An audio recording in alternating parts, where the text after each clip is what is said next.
That's right. It's 9 o'clock Melbourne, Australia, which means it's time to go live for Consulting Talk Live. My name is Russell Pearson, and this show is for consultants who are growing a consulting business.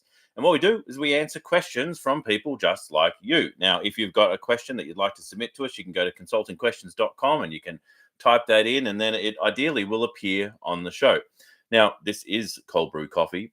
I understand it is 5 o'clock somewhere, but it's 9 o'clock here. So let's get into the show. We've got a question today. I've got a paraphrased version of the question, but I'm going to read it out in full. So I'll show it on screen in just a moment. But the question goes a little like this. It's from Jackie. Jackie says, I'm struggling to do strategic planning, write offers, create free downloads, record videos, and schedule content, social content, design campaigns, send emails, connect with mayors of the town, which is the thing that we often do. I understand it all, but it's overwhelming. There's basically a lot to do. And so she follows up and asks this question, which is, let me find the question so I can bring it on screen. What's the most effective way to tackle this in bite-sized chunks? So, number one, Jackie, I do get it. There is a lot you can do. There are so many opportunities out there, and there are so many tactics. There are so many strategies, and we can spend a lot of time running in a lot of different directions if we don't follow a couple of simple steps, which is what I'm going to give you today. There's two things that I'm going to show you. One is the rule of ones, which is something I got from Taki Moore, and I think he got it from Clay Collins, and I've adapted it a little myself. But it talks to what are the things that you should be limiting yourself to, and we'll talk about that in just a moment.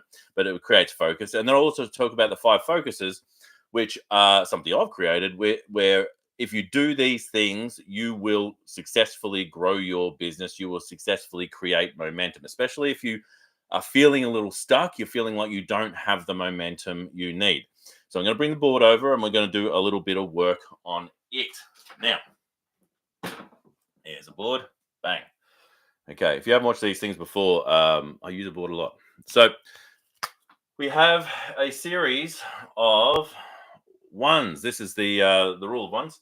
So 1, 2, 3, 4, 5. Okay, so there's 5 sequences. Now, my Siri's trying to answer the question for us, but we'll put you to the side, Siri. So ideally, the first rule of ones actually matches my first 5 focuses. So it is to have one market. So there are a lot of people out there that are going, you know what? I can help everybody. I can help anybody. And my suggestion is that if you try to do that, you'll end up helping nobody. And you're not really going to do the things that you need to do because you're spending a little bit of time here, a little bit of time there. And sometimes, you might have 4 markets, or you feel like you've got 4 markets. You're basically reducing your effectiveness by 75%. So you're only spending 25% here, 25% there, 25% there, 25% there. And that's even if you just have 4 markets. Joho, great to see you. Thanks for commenting. So one market is crucial, especially in the early days of your business. If you're less than $1 million, you do not need to be diversifying. You do not need to be spreading out. In fact, there are businesses in the consulting space that are having multiples of $1 million with just solo consultants. Maybe they've got a VA, but they are just focusing on one market. And so they talk about being an inch wide and a mile deep. I don't even think within this space, your niche needs to be a mile deep. It can actually be, 1,000 people deep. I have got one client who only has 278 possible prospects. That's a dream. That's I love that, because it means they are the people that person needs to speak to. They don't need to speak to anybody else. Right? So one market, absolutely key. Then we've got one product. Now, a product in the consulting space is kind of like one vehicle. What is the thing that that enables us to take someone from the problem they've got to the outcome they want instead? What is the one vehicle? And so not trying to create multiple vehicles to help them get there, at the very least having one umbrella service or advisory strategy or consulting style that actually does that for you. So you're not trying to do multiple things at once. Number one, it means that you're going to get more effective at it because you're doing the same thing consistently. And number two, You're not trying to convince people like, oh, this one versus that one. Now, there's a difference between one product and having three different price points. Yeah. But one product means I'm focused on one delivery model, one modality. Okay. So one product. The third one is one, and I'm going to have to change it to a number shortly, one pipeline. And when I say one pipeline, that's one way to bring people into your world. Ideally, one traffic source. You want to get good at how do I identify where people are? How do I connect with them, qualify them, and invite them into my world? That's one pipeline. So if you can create a single pipeline to do that, rather than going, well, I'm going to go chat to people on social media. I'm going to connect to people on LinkedIn. I'm going to go to networking functions. I'm going to work on referral partners. I'm going to do a bit of advertising. I'm going to go do speaking. There's like way too many strategies there. So what is the one pipeline that brings people through consistently? And ideally within that, there should be a thing that you invite them to. So one offer. So one offer. What is the one thing that they will engage with that'll bring them into your world? What is the most effective lead magnet? What is the most effective resource? Which is the most effective sentence? What is the thing to help them take one step into your world to enable you to do what you do as a consultant, which is to have a conversation, which is your point of sale. So what is the one offer to bring them in and through the pipeline? And then finally, we've got 1 year. Ideally, within a year, you can work out the seasonality of your business. You can work out when decisions are being made, especially if you're focusing on one market.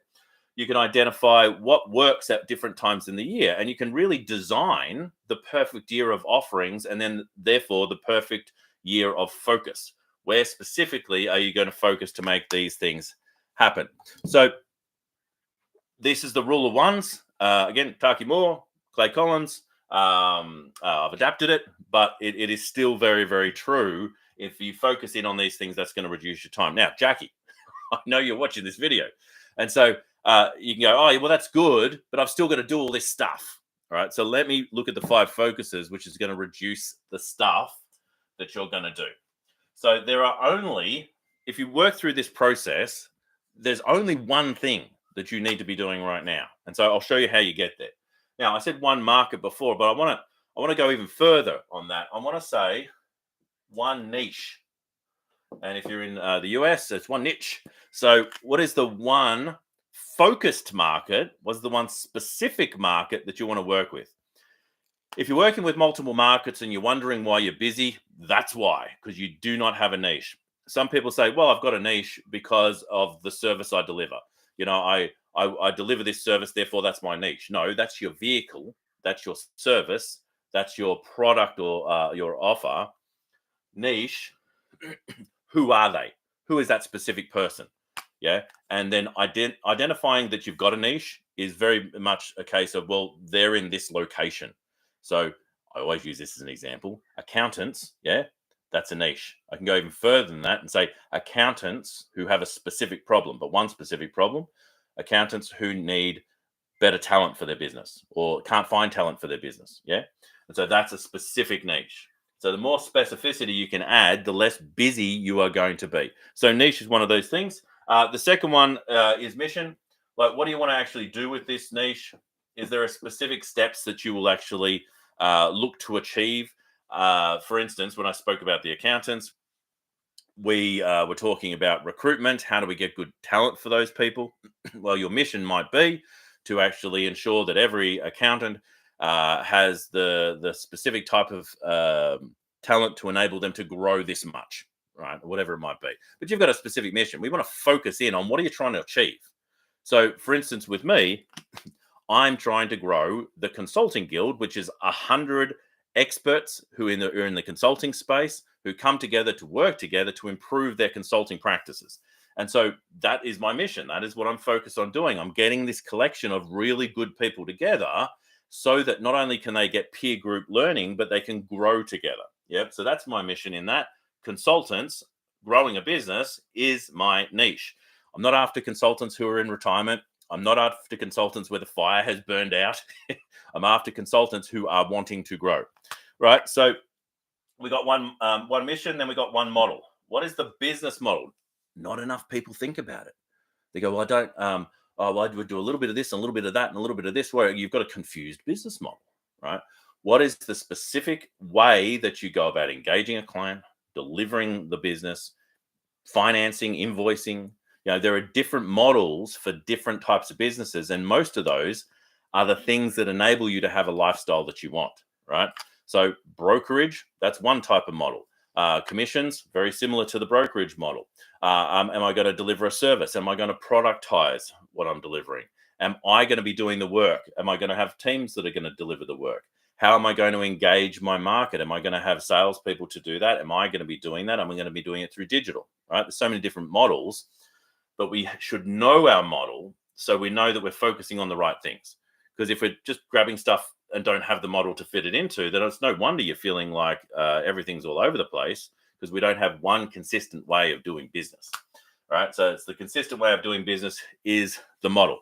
Now, we have one constraint to finish on. So not to finish on, but to focus on. A constraint is, what is the next thing that's getting in your way? By the way, if you've got questions on this, I can see a few people live, you can absolutely ask. What is the next constraint that is causing you not to grow at the speed that you want? To grow your business, there's only three things that you need. It's either new clients, it's either added value to those existing clients, or you may have a service delivery constraint. Yeah. Let's assume that you've got space and that you don't have that service delivery constraint. It's grow your client list or add value. In other words, get more value out of the individual clients. Now, let's say, for instance, it was to grow clients. All right, well, there's only two ways we can do that. We either need to get better at advertising or get better at sales, right? We need to get better at engaging people, or we need to get better at converting those people. That's on one side. Value, yeah. How do we actually decrease our costs and increase our income? Yeah, again, simplified. They're quite simplified. Now, I've actually got a worksheet. Actually, if anyone wants the worksheet, just say hey in the chat. I'll send it through to you. The worksheet shows a flow chart, so you identify which is your constraint. And everyone inside the guild, and Jack, you're in the guild, you've got that constraint list. You can focus in on which constraint should I be focusing on right now. My suggestion to you is to not focus on all the other things, just focus on the one constraint. And so, yes, I've got a business to run, so just run the foundations of the business. But if you're going to do any additional effort, it's on that one individual constraint. You knock that out, you go high frequency on it, you get rid of the constraint, and the business grows. All right, it moves forward. Then you can look at the next constraint. So do we work with people who want to launch a consulting business? Yes, we do. But I would suggest with those who are wanting to launch a consulting business, you need to have expertise. Otherwise, it doesn't make sense for us to work with you. But ideally, even better than that, if you've got a foundation, it's going to be much easier to grow. Sometimes people start a consulting business and they don't know who they want to work with, right? That's the constraint. They don't know who their market is. Now, we've got courses to enable you to do those sort of things. So you're not having to spend too much, but allow you to go out, do the work you need to do to decide which market you want to work with. So constraint, you will identify which is the specific constraint that's getting in the way. And then finally, that constraint will define the one, so single one, next step. When I look at the constraint, there is usually maybe a few steps that I need to achieve to remove it. And so, you usually draw like a line, something like this, and here's the constraint removed. We've removed it. This is where we are now. What are the individual steps to get there? Okay, simplistic, but that's what's great about this. This is what creates focus. Bang, that's my next step. I just focus on that one. High rotation. I go after it. I get rid of it. I remove it. Once it's gone, we move ahead to the next one, to the next one, to the next one. Constraint removed. We review our new constraint and we identify what is the next growth step. Yeah. So who is the specific market is the big one. I have seen more people waste more time, waste more energy, waste years because they couldn't tell me who is their market. As soon as they identified who their market was and they knew where they were, yeah, because one defines the other. If I know who my market is, then I can find them. And it's as simple as literally searching for them online. You'll find associations, networking groups, business groups, community discussion forums. There's so many different places you'll find these people when you know who they are. Once you're clear on that, you just got to go, oh, what am I trying to do? What is the mission? What am I trying to do? Yeah, I want to run my business. Yes, I want to look after my family. Yes, I want to change the world, or whatever it might be for you. But what specifically are we doing? And ideally, I like the idea when it comes to mission of creating a bit more of a manifesto around it. There's only 5 questions. I'm not going to put them on the board. I talk about this a lot. You can find it in my other work. If you look at the Consulting Business Podcast, you'll see that there you can even search on it, and you can find that on YouTube too. You'll find all sorts of stuff when I talk about manifesto, but it's what do I see? What's going on there out in the world? What's wrong with that picture? In other words, what is the thing I would like to change? How am I going to change that? Yeah, so what is the action I'm going to take? And finally, what will it look like when it has changed? So the biggest thing is what will it look like when it has changed? There are people that I've worked with before and I continue to work with, and there's some fantastic people out there that are really wanting to change the world. They're wanting to improve the planet. All right, so let's take improving the planet. They can identify the first 3, but what does it look like when it's fixed? Sometimes they want the that's almost like they want the problem to exist so that they continue to have drive. No, how do you know it's fixed? It gives you an endpoint. It gives you something to focus on. It gives you a place where you can work back from and define a bunch of steps. So niche, mission, model, constraint. So what is the specific constraint which will define your individual next step? So Jackie, you asked the question. There are a lot of things you can do, but I guarantee that you should be focusing on these and the 5 ones that I talked about before. If you're just watching this later in the video, you can go back and watch it after we finish. AF Lab 1. Yes, worksheet. We'll get that across to you. I will work out how to do that. Actually, if you go to russellpearsonprograms.com, there's a resource there you can grab for free. If you go and download that, I will receive your email address and I can send it directly to you. So that's going to make it a little bit easier.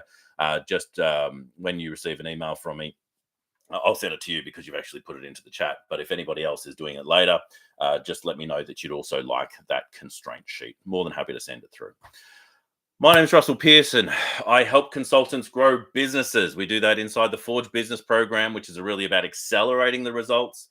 The Forge is really for those people who have a strong foundation and now they want to grow. They're at $150,000 to $300,000. Maybe they're a little bit more. Maybe they're at $1 million. We've got a couple of clients that are around that top, and they want to double their business. They're now ready to really strut the business. And then we've got the Consulting Guild, which is really for those experts who want to work in a collaborative environment, peer group education. They want to have a conversation about growth. They want a little education. We've got plenty of education in there.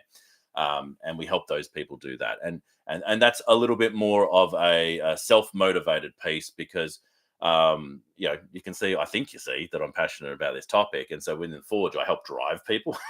With the one-on-one stuff, I help drive people. But with the Guild, it is a collaborative environment and it's more about working together. So until next time, Russell Pearson, stay passionate and I'll catch you on the next one. Bye for now.